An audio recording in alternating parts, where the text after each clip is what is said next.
Here we are. Hello there, Seyi. Hello. Very wonderful for you to be here with us. It's lovely to be here, thank you. So we're going to talk about your film, which is about sex tourism in Gambia. So Yes. tell us how it came about. So the idea came about when I was, it must have been about 15 years or so before I made the documentary. I was backpacking in Africa. I went to visit some family in Nigeria. I went to Mali, I went to Ghana. And a friend of mine was teaching English in Gambia, and she said, come down. So I said, why not? You know, it's got an established tourism industry, so I thought it was a good place to go as a backpacker. And when I got there, it was just super awkward. She was white, female, same age as me. We were probably about 21 at the time, and her partner was with her. And every time I was out with them together, or just with her particularly, people kind of always assumed that in fact, they used the term madam. Get your madam to come to my shop, or tell madam that she should eat in my restaurant, that kind of thing. And I was a bit like, what do people think's going on here? Not quite sure. But over the next week or so, it became kind of obvious that it's really common in Gambia for European women to come out and essentially hire a young man to take care of them for the time that they're there. And yeah, depending on what you want, almost anything could be on the cards. And before you made the film, had there been much media coverage about this issue? Before I made the film, not so much. So it was this kind of weird process when I came back. You often have this when you go backpacking or traveling somewhere, and you see weird things and you go, well, that was weird. And then you come back home and life becomes normal again, you know. Elderly white women don't come up to me and grab me in bars. It's just not a thing that happens, so I can relax back into my normal life. And then suddenly in the newspapers, in the Sun, in the Mail, I'd start to see these kind of articles about a woman in her kind of 40s, 50s who went off to Gambia, met a young man, married him, brought him back to England, and then he ditched her and ran off with all her money. And I was always looking at that going, so is this the kind of 3 years after of what I saw? Is that what happens? A lot of these women end up marrying these boys and actually bringing them back to England. And that's when I started to piece it all together and go, okay, it's not just a weird thing that I saw once, and it's not entirely just poor elderly women getting ripped off by exploitative young men who want to take all their money. There's this kind of weird bit in between, which is where the sex tourism comes into it. And why do you think Gambian people are doing this? Well, poverty. Poverty, as with anything, same in Thailand, same anywhere else.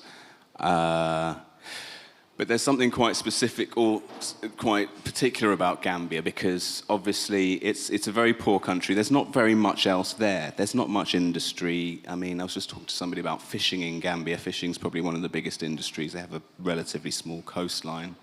There's very little there. And so when tourism came along, it really gave people a huge potential to earn some foreign money.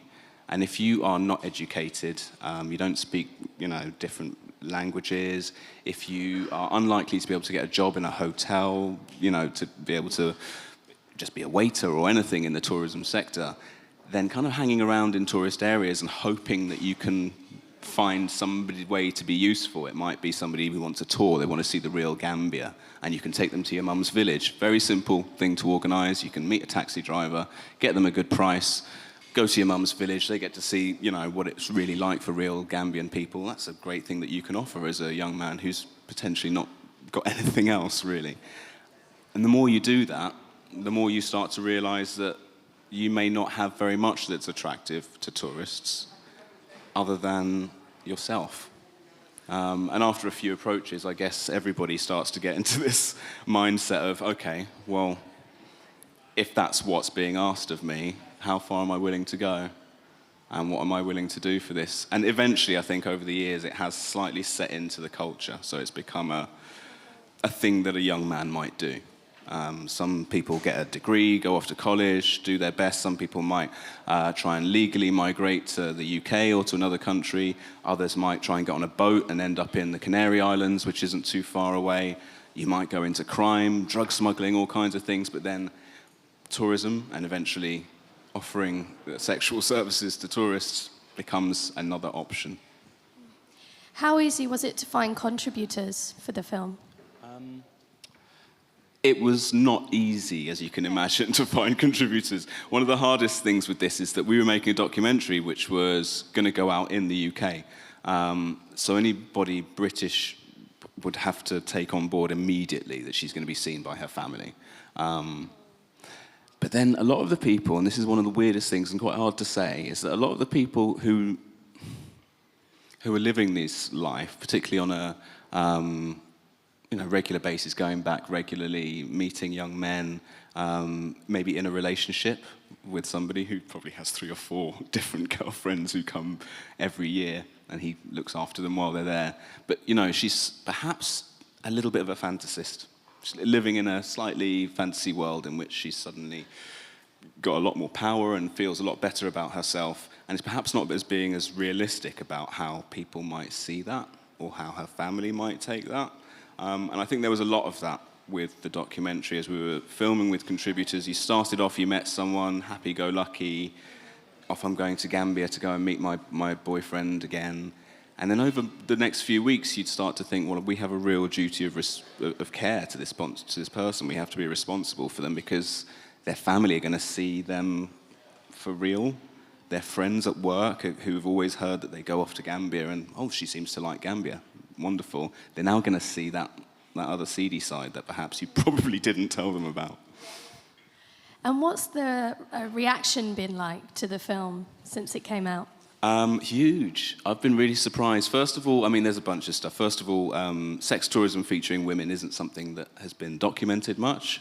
So I think lots of people came to it and were very interested in that. I think our tone in the film, I'll take some responsibility for that. I kind of quite early on realised that most of these women they're my mum's age. And I thought, well, how would I feel if this was my mum? Obviously disgusted, shocked, all the rest of it. But then I'd have to pull back, wouldn't I, and go, my mum is single. She is, adventurous. She travelled a lot as a younger woman. She may not have as many suitors as she did when she was younger, but she hasn't stopped thinking of herself as a person who's interesting and who somebody might be interested in. And so, yeah, I had to kind of pull back and really remind myself that some of these, certainly, first of all, we don't want to mock or ridicule any of these women, but most of all, we wanted to try and explain who they are and why they've ended up in this position. That kind of feeling of having been important, relevant, a mum, having had a job, responsibility in society, and then sort of getting older and all of those responsibilities and expectations going away and slowly becoming invisible, and then arriving in a country where you are visible again, where suddenly people are coming from the other side of the street to come and say, hello, madam, how can I help you? Anything I can do for you? It completely transforms how somebody sees herself, and that's when I started to go, okay, we need to be a bit responsible about how we portray them, and that has had a big effect when people watch the film. The impact in Gambia was slightly different. People knew that this was going on, but maybe didn't want to acknowledge it. As the tourism industry's got bigger and bigger, it's become harder and harder to ignore. And so there were a lot of people, particularly Gambians who live here, perhaps, who haven't seen it so much, who were outraged, let's put it that way. It's a really common reaction when you make documentaries, particularly about subjects that haven't been covered very much, is that a lot of people will come to you and you can distill their comment down to, nobody knew about this, you shouldn't have told them, because it's embarrassing, basically. So yeah, there was a lot of that. And what do Gambian people think about it, who live in Gambia now? It's hard to summarise that, but there's different sections, and certainly among middle-class Gambians, there's a huge it's just very embarrassing. It's very embarrassing that when they go and tell people that they're from Gambia, the first thing some people will say is, oh, I saw a documentary about, the young men in your country. And people will be like, what? It's got nothing to do with, a certain section of society. I think a lot of others were quite grateful, though, especially after a little bit of chatting with some people. A lot of people were really grateful that the women who come over and have this secret life where they spend a month over Christmas every year in Gambia and everyone just goes, oh, really loves the people, or something like that. They kind of finally got to see what was going on in these women's lives for real. And I think there was a certain amount, particularly among, waiters and hotel staff, where they genuinely worry for some of these women. We're talking women who are up to their 60s, 70s, 80s, who go out a lot, and they're kind of looking at these women going, do you not have a family who care where you are and who worry about you? In all the years you've come, you've never brought a child, anybody. So there's this sort of feeling, particularly in Gambia, where families stay close, extended families stay close. There is this sense after a while, once you've known a woman for 2 or 3 years, that you should ask how she is, and people should know what she's going through or doing when she's in our country, whether she's enjoying that or not. There's others around her who might want to help her out of it. And how does the sex tourism industry differ for a woman compared to a man? I'd say the biggest difference is that I think male sex tourism is very kind of menu-oriented, which I would say, and I've seen this. You see this in Thailand, like literally outside the door of a brothel, they will have a list of sex acts and prices, and I think that speaks to a kind of a male, perhaps a male approach, perhaps male sexuality, something very direct about it. Whereas the women would never have thought that they would have never have been able to imagine that they were involved in prostitution, because sex wasn't on the cards. Companionship was there, friendship, guided tours, somebody to hang out with, somebody to go to a bar with, to not be alone.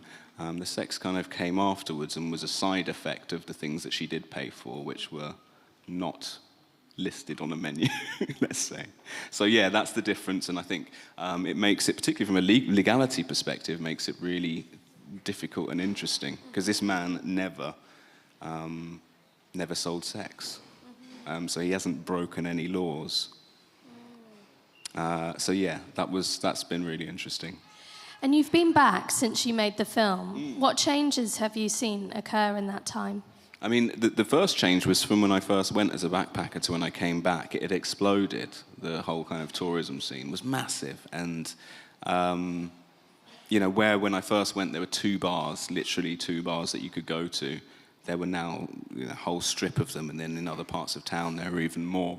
And the industry of it had started to pick up. So there were companies that run tours, there were companies that pick people up from the airport, and so you'd be standing on the main tourist strip, and these buses would come from the airport taking people to their hotels, coming right down the strip, and every time I looked at one, it was just women's faces in the window.